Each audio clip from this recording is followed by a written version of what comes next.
सोनं खूप महाग झालंय, पेट्रोलचे दर वाढतायत, वस्तू पण महाग होत आहेत. आता नेमका हा महागाई काय प्रकार असतो हे थोडंसं समजून घेऊयात. तर ही संकल्पना आहे महागाईची.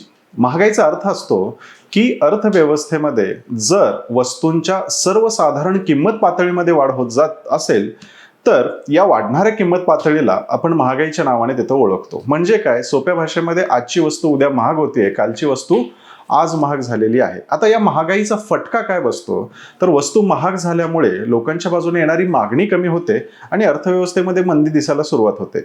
दुसरी गोष्ट, ही वस्तूंची वाढलेली किंमत आपल्या चलनाची किंमत सुद्धा कमी करते. चलनाची खरेदी करण्याची क्षमता जी आहे ही सुद्धा कमी होत असलेली दिसून येते. नुकतंच बघा, डॉलर आणि रुपयाचं गणित जर आपण बघितलं तर डॉलरच्या किमती वाढत चालल्यात, रुपयाच्या किमती घसरत चालल्यात.